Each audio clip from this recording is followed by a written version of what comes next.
Estimados jóvenes, un gusto saludarles y desearles todos los éxitos que Dios les provea. Vamos a iniciar la catequesis de confirmación vía virtual. La forma de pasar lista será que ustedes comenten sus opiniones en la medida que se vaya desarrollando el tema en la cajita de comentarios, y de esa manera yo sabré que ustedes lo vieron y es una forma de pasar lista. Antes de iniciar, nos encomendamos en el nombre del Padre, del Hijo y del Espíritu Santo. Amén. Bendito y alabado Señor Jesús, te damos las gracias porque nos permites, a través de otros medios alternativos al presencial, recibir esta catequesis de confirmación.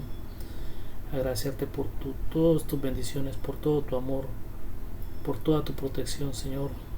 Guíanos nuestros pasos, nuestros caminos, y que nuestra voluntad siempre esté supeditada a la tuya por amor. Permítenos tener esa conciencia desarrollada de nunca abandonarte, ni a ti ni a tu Santa Iglesia. Todo lo pedimos en el nombre del Padre, del Hijo y del Espíritu Santo. Amén. Bien, estimados jóvenes, como ustedes saben, hoy vamos a ver un tema que se llama gracia y virtudes. Aparentemente son dos palabras sencillas que deberían de desenvolverse rápidamente sin necesitar de mucho tiempo, pero en realidad encierran mucho conocimiento. Son más de 2000 años que tiene nuestra Santa Iglesia Católica, donde ha atesorado todos los conocimientos a través de todos los padres de la Iglesia y todos los concilios. Entonces, gracia y virtudes, ya se darán cuenta ustedes que tiene mucho desarrollo. Acuérdense que nuestra fe se cimenta en tres aspectos: la Sagrada Escritura, que es la Biblia, el magisterio de la Iglesia y la tradición. Estos tres elementos sustentan nuestra fe y nos permiten conocer las gracias y las virtudes que nuestro Señor nos ha dejado para poder crecer nuestra fe, para poder seguirle, para poder entenderle qué es lo que quiere Él de nosotros. Vamos a iniciar. ¿Qué es la virtud? Según el Catecismo de la Iglesia Católica, numeral 1803 y 1833, la virtud es una disposición habitual y firme para hacer el bien. Entiéndase, virtud es una disposición habitual y firme para hacer el bien. O sea, tenemos que tener una disposición de todos los días, de forma cotidiana, firme, siempre para hacer el bien. El fin de una vida virtuosa consiste en llegar a ser semejante a Dios. Esto es importante. Nosotros, como católicos, como cristianos, nuestro objetivo en esta vida es ser santos, y la forma de ser santos es acercarnos lo más que podamos a cómo vivió nuestro Señor Jesucristo, a imitarle cómo fue su vida, sin mancha y sin pecado. Obviamente nosotros por seres humanos imperfectos que somos, que tenemos el pecado original, en nosotros hay pecado y caemos a cada momento, pero el Señor nos ha dado la gracia de la confesión, del sacramento de la confesión. Entonces, siempre que nosotros caemos, nos debemos confesar rápidamente, y lo debemos hacer de una manera frecuente, porque de esta manera nosotros estamos siempre en gracia con el Señor y nos permite estar siempre caminando en santidad. Ser santo no es aquel que no es que peca. El santo es aquel que peca, lo reconoce, se redime y vuelve a caminar el camino en gracia con el Señor. Eso es lo que nosotros tenemos que hacer. Decía San Gregorio de Niza: hay virtudes humanas y virtudes teologales. Vamos a conocer un poco más acerca de esto. ¿Qué son las virtudes humanas? Las virtudes humanas son perfecciones habituales y estables del entendimiento y de la voluntad que regulan nuestros actos, ordenan nuestras pasiones y guían nuestra conducta en conformidad con la razón y la fe. Fíjense qué importante. que las virtudes humanas son perfecciones habituales, deben ser, o sea, son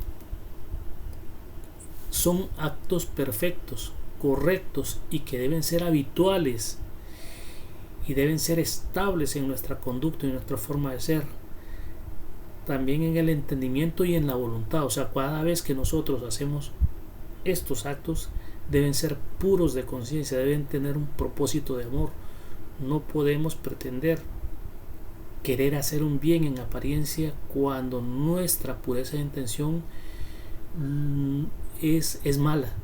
Por ejemplo, si yo le voy a ayudar a una persona que está en determinado problema, mi pureza de intención debe ser ayudarla por amor, porque eso haría nuestro Señor Jesucristo y eso nos manda. Pero si yo tengo otra intención, ayudarla porque esta persona tiene dinero y me va a recompensar, entonces ya no es un acto perfecto, no es un acto de santidad, ya está viciado. Entonces, esto es importante entenderlo. Y fíjense bien lo otro: regulan nuestros actos, ordenan nuestras pasiones, todo lo que es pasiones y debilidades de nuestra condición humana. Las virtudes humanas, a través de las perfecciones habituales, las regulan y guían nuestra conducta en conformidad con la razón y la fe. La razón, imagínense que la razón y la fe son dos alas de una ave que las necesita para volar y subir. Así es, así se puede poner como ejemplo qué es la razón y la fe para nuestro espíritu, para nuestra alma. La razón y la fe son dos alas que elevan nuestro espíritu hacia nuestro Señor Jesús. No es que sean irreconciliables, son dos temas que nos incluyen y nos elevan hacia Dios. No es que una tenga que estar peleada con la otra, como muchas otras personas que no profesan nuestra fe quieren hacerlo ver. Adquiridas y fortalecidas por medio de actos moralmente buenos y reiterados, son purificadas y elevadas por la gracia. ¿Cuál es la medida de nuestra fe? ¿Cuál es la medida de nuestra razón y fe? Cada vez que nosotros hacemos actos de caridad por amor, entonces nos podemos dar cuenta que cuán grande es. Es importante siempre hacer estos tipos de caridades sin que nadie se dé cuenta. Las caridades humanas, que son las que uno hace físicamente con el prójimo, y las caridades espirituales, que son aquellas cuando uno ora por los enfermos, por las personas difuntas, por aquellas personas que no saben que uno está orando por ellas. Entonces también son caridades espirituales. Todo esto está sustentado en el Catecismo de la Iglesia Católica, numeral 804, 1810, 1811, 1834 y 1839. Importante que ustedes puedan, a través de sus teléfonos o de la computadora, descargar el Catecismo de la Iglesia para que ustedes vayan comparando estas lecturas con el Catecismo y se darán cuenta toda la riqueza de nuestra fe que tiene nuestra Santa Iglesia Católica. ¿Cuáles son las virtudes humanas? Las principales virtudes humanas son las denominadas cardinales. Se le llaman virtudes cardinales porque imagínense que es una brújula, apunta al norte, al sur, al este y al oeste. Estos son 4 puntos cardinales. Entonces se le llama las principales virtudes humanas son las denominadas cardinales porque son las que nos guían o dirigen. Las que nos guían y nos dirigen, dice, y que agrupan a todas las demás y constituyen la base de la vida virtuosa. ¿Cuáles son estas virtudes humanas? Son la prudencia, la justicia, la fortaleza y la templanza. Imagínense que la prudencia es el norte, la justicia es el sur, la fortaleza es el este y la templanza es el oeste. Esto es lo que nos quiere decir. Estas son nuestras guías: prudencia, justicia, fortaleza y templanza. Ya vamos a ver cada una de ellas. ¿Qué es la prudencia? La prudencia dispone la razón a discernir, o sea, la prudencia nos dispone siempre a analizar cada circunstancia, nuestro verdadero bien y a elegir los medios para realizarlo. O sea, nos pone a discernir, nos pone a analizar en cada circunstancia cómo debemos actuar en bien, según lo que nos pide nuestro Señor Jesús. Y también nos pone a analizar y a elegir qué medios son los adecuados para realizar ese bien. La prudencia es la guía de las demás virtudes, indicándoles su regla y su medida.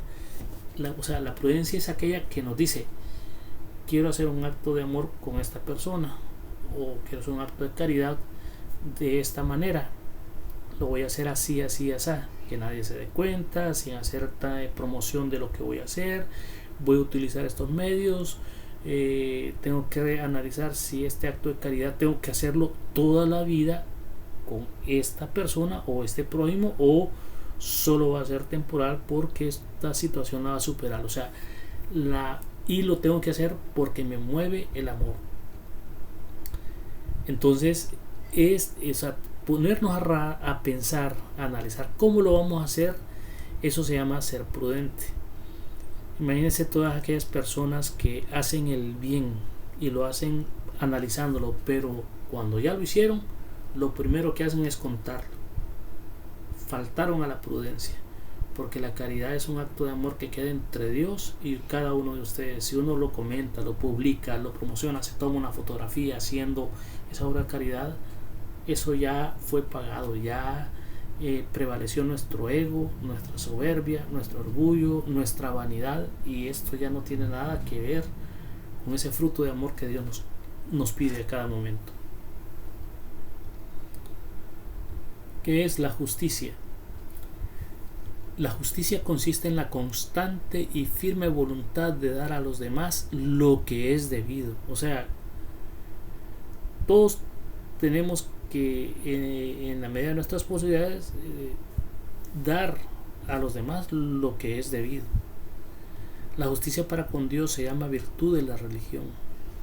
Miren qué interesante esto, porque en la cruz de Cristo, donde la misericordia de Dios se encuentra con su justicia, nosotros en realidad como seres humanos no merecemos nada, porque de nosotros no sale nada bueno. El bien que ustedes sienten en ustedes es dado por el Espíritu Santo, es dado por Él. De nosotros nada bueno puede salir, pero si nosotros tenemos el Espíritu Santo y estamos con Dios, entonces sí, todo lo bueno que nosotros hacemos provee de Él. Y porque somos incapaces de acercarnos a Dios, Dios mismo envió a su Hijo como un sacrificio para que nosotros pudiéramos tener vida eterna. Por eso es que en la cruz de Cristo la misericordia se encuentra con la justicia. Por eso es que nosotros podemos llegar a ser hijos de Dios. Miren qué interesante entender el concepto de justicia. La justicia es aquella que da a los demás lo que es debido, ¿verdad? Y Dios nos dio a nosotros algo que no lo merecíamos y lo hizo por amor. Y nosotros tenemos que hacer todo lo que hagamos en nuestra voluntad por amor a Él y en su justicia. ¿Qué es la fortaleza? La fortaleza asegura la firmeza en las dificultades y la constancia en la búsqueda del bien, llegando incluso a la capacidad de aceptar el eventual sacrificio de la propia vida por una causa justa. Acuérdense que el mejor ejemplo en la Biblia de la fortaleza y la fe es el caso de Job.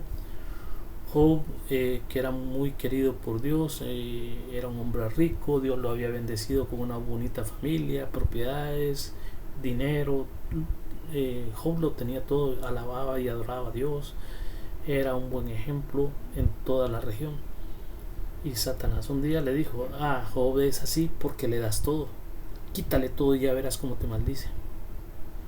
Y el Señor le dijo, está bien, puedes quitarle todo, menos la vida, y ya veremos. Y el diablo feliz se fue a asolar prácticamente a Job. Le quitó todo, le mató su esposa, le mató sus hijos, lo hizo perder sus propiedades, su dinero, permitió que los amigos lo traicionaran. Job quedó como un mendigo, hasta con lepra en la calle, y todos le decían, maldice a Dios, tanto que te había dado y ahora no te ha dado nada más que miseria, pídele la muerte, maldícelo, reniega de Dios. Y él nunca lo hizo. Hubo un momento que el diablo se cansó, y ahí fue cuando Dios redimió a Job y le dio más de lo que le había dado al principio. Entonces la fortaleza es aquella que en las dificultades nosotros debemos ser constantes, y en vez de renegar de Dios, de dejar de orar, de olvidarnos de Él, descreer que Él ya nos abandonó solo porque estamos viviendo una crisis, es ahí cuando nosotros estamos fallando, es cuando más constantes debemos ser. ¿Qué es la templanza?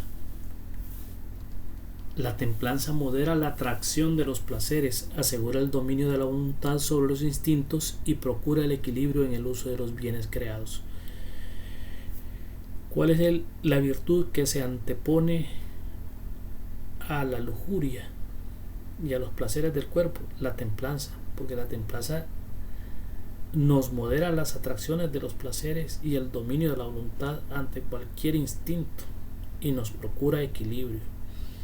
Es bien importante la templanza, porque esta es la que nos permite tener un dominio sobre nuestros sentimientos irracionales, nos permite tener prudencia, nos permite ser sensatos, y nos permite avanzar y apartarnos del mal y de la tentación. No es pecado tener tentaciones, es pecado sucumbir a ellas, sí. Y con la templanza nosotros podemos recibir todas las tentaciones del mundo y no necesariamente, y no caer en tentación. Acuérdate que hasta en el Padre Nuestro le pedimos a nuestro Señor, no nos dejes caer en tentación. Entonces recuerden bien que la templanza es aquella que nos permite moderar la atracción de los placeres, y nos asegura el dominio de la voluntad sobre los instintos, y nos procura el equilibrio en el uso de los bienes creados.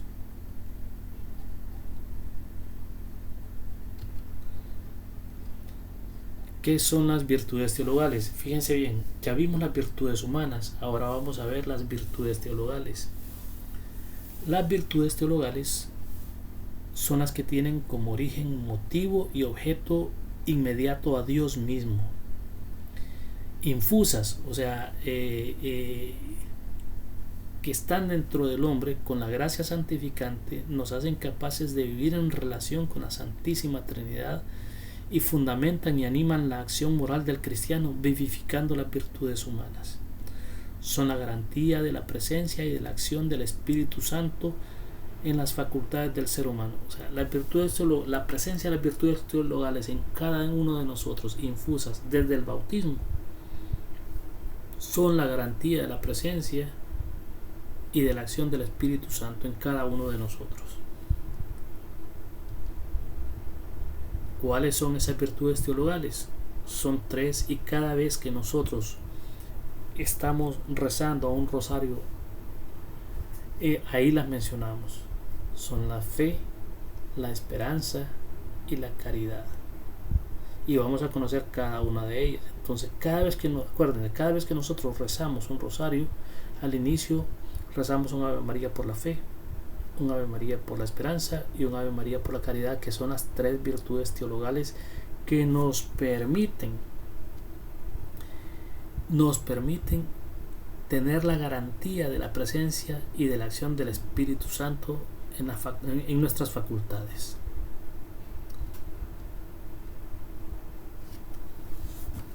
¿Qué es la fe?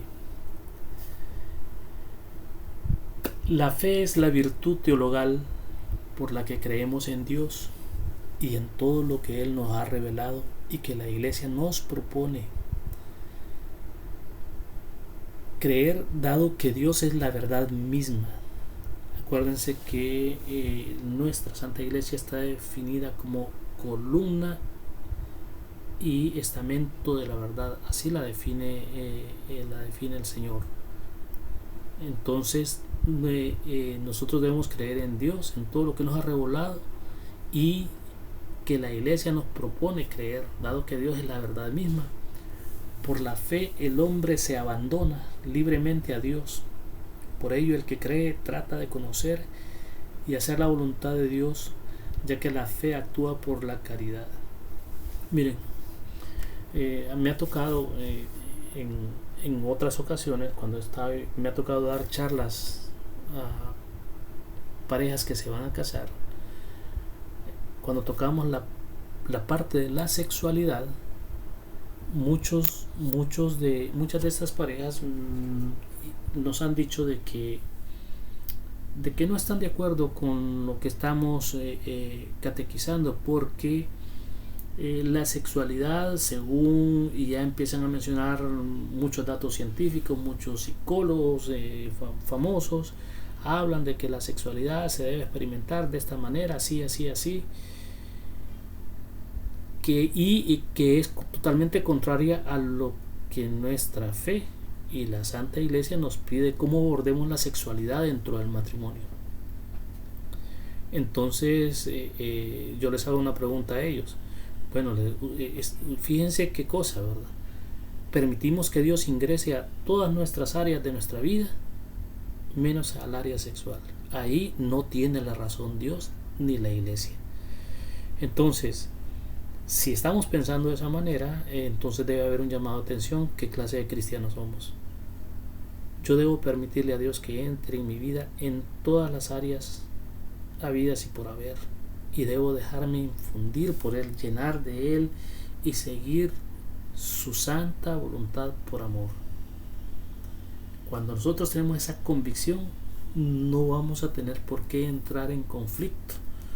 Una cosa es lo que quiere el mundo que nosotros hagamos, y otra cosa es lo que Dios quiere que nosotros hagamos. Y de sobra sabemos que lo que el mundo opina y lo que Dios también están no tienen nada de empatía. El que sigue a Dios está contra el mundo prácticamente, y el mundo como tal, aquel que sigue las enseñanzas de nuestro Señor Jesucristo, está contra Él. No hay posición reconciliable. Entonces tenemos que estar claros cuál es nuestra posición, y la fe nos permite a nosotros creer en Dios firmemente. Miren, por eso es importante reconocer esta virtud. ¿Qué es la esperanza? La esperanza es la virtud teologal por la que deseamos y esperamos de Dios la vida eterna como nuestra felicidad. ¿De qué sirve tener riquezas, tener títulos profesionales, tener dinero, tener fama, tener poder, tener todos los lujos habidos y por haber, si vamos a perder el alma? Ese es un mal negocio. Si estamos en esta vida, nuestro objetivo principal, y creemos en Dios, en nuestra Santa Iglesia Católica, nuestro principal objetivo es que nosotros debemos cuidar nuestra alma para la vida eterna. Hay una analogía del padre Jorge Loring que habla de que si hay un encuentro entre una persona atea y un sacerdote, y están discutiendo sobre la existencia de Dios, de la vida eterna, del infierno, del purgatorio. Entonces le dice el sacerdote a este ateo: vamos a suponer que tú tienes razón, no existe Dios, no existe la iglesia, no existe el cielo, la vida eterna, no existe el purgatorio, no hay infierno. Entonces, cuando salimos de esta vida, no existe nada de eso. Dime, ¿qué perdí yo como cristiano? En realidad nada, no perdió nada. El hecho que se haya creído y no exista, no perdió nada, porque al final el cristiano vivió con un estilo de vida para poder hacer el bien y para poder dejar un mundo mejor. Pero vamos a suponer lo contrario, vamos a suponer que el cristiano tiene razón, y si hay vida eterna, hay cielo, hay purgatorio, hay infierno, y después de esta vida, cuando se muere, el ateo, ¿qué pierde? Pierde la vida eterna. Entonces, hasta por lógica, creer en Dios es lo más sensato. Entonces, la esperanza es esa virtud que nosotros debemos albergar en nuestro corazón, y debemos pedírsela al Espíritu Santo que nos la infunda, de tal manera que nuestro objetivo en esta vida sea la vida eterna, confiando en las promesas de Cristo y apoyándonos en la ayuda de la gracia del Espíritu Santo para merecerla y perseverar hasta el fin de nuestra vida eterna. ¿Qué es la caridad? La caridad es la virtud teologal por la cual amamos a Dios sobre todas las cosas y a nuestro prójimo como a nosotros mismos por amor a Dios. Si somos cristianos y no hacemos caridad, no estamos amando a Dios ni a nuestro prójimo. Así de sencillo. Han escuchado que hay un canto que dice: el que no vive para servir, no sirve para vivir. ¿Por qué? Porque no ama a Dios, no ama al prójimo. Entonces, esto tenemos que tenerlo claro. La caridad, en la medida nosotros la hacemos, es la medida de nuestro amor y de nuestra fe hacia Dios. Jesús hace de ella el mandamiento nuevo, la plenitud de la ley. Ella es el vínculo de la perfección. Esto está en Colosenses capítulo 3 versículo 14, y el fundamento de las demás virtudes a las que anima, inspira y ordena. Sin ella no soy nada y nada me aprovecha. Miren qué interesante. Acuérdense de la caridad. La caridad debe estar permanente y constante en cada uno de nosotros. ¿Qué es la gracia? La gracia es un don gratuito de Dios por el que nos hace partícipes de su vida trinitaria y capaces de obrar por amor a Él. Se le llama gracia habitual, santificante o deificante, porque nos santifica y nos diviniza. Es sobrenatural porque depende enteramente de la iniciativa gratuita de Dios y supera la capacidad de la inteligencia y de las fuerzas del hombre. Escapa por tanto a nuestra experiencia. A la par ven que hay un comentario de la gracia santificante, pero de una manera más sencilla nos lo explica. En la iglesia hay una vida sobrenatural que se llama gracia. La vida divina en nosotros es la gracia santificante. Por la gracia santificante participamos de la vida divina y por ella Cristo vive en nosotros y nosotros vivimos en Cristo. Nosotros recibimos de Jesucristo la gracia. La gracia santificante es un don sobrenatural, interior y permanente que Dios nos otorga por mediación de Jesucristo para nuestra salvación. La recibimos en el bautismo. Don sobrenatural que supera la naturaleza humana. Don permanente, mora en el alma mientras está en gracia sin pecado mortal. Miren, cada vez que uno va a confesarse y uno cree en la absolución que el sacerdote nos la da, una vez que hemos terminado de confesarnos y salimos como una plumita que no pesamos nada, en ese momento estamos en gracia con el Señor. Por eso es importante el pecado, estar confesando nuestros pecados permanentemente, para poder estar siempre en gracia con el Señor. Imagínense que nos confesamos una vez al año. Cada vez que nos confesamos una vez al año, vamos con una carga de pecados que incluso cuando las queremos decir todas, no las decimos porque se nos olvida de tanto que hemos hecho. Pero si nosotros nos acostumbramos a usar el sacramento de la confesión permanentemente y frecuentemente, entonces podemos confesarlo todo y estar siempre en gracia en camino de santidad con el Señor. Es importante ese punto. ¿Qué es la justificación? La justificación es la obra más excelente del amor de Dios. Es la acción misericordiosa y gratuita de Dios que borra nuestros pecados y nos hace justos y santos en todo nuestro ser, lo que les venía diciendo. Somos justificados por medio de la gracia del Espíritu Santo, que la pasión de Cristo nos ha merecido y se nos ha dado en el bautismo. Con la justificación comienza la libre respuesta del hombre. Esto es la fe en Cristo y la colaboración con la gracia del Espíritu Santo. Muy bien, estimados jóvenes, esperando hayan comprendido el tema de esta catequesis de confirmación. Ruégoles por favor, pues dejen sus comentarios y yo los estaré leyendo, esperando en Dios que todo salga bien y que les haya gustado. Cualquier comentario para mejorar esta catequesis de confirmación son bienvenidos. Feliz día. Hasta pronto.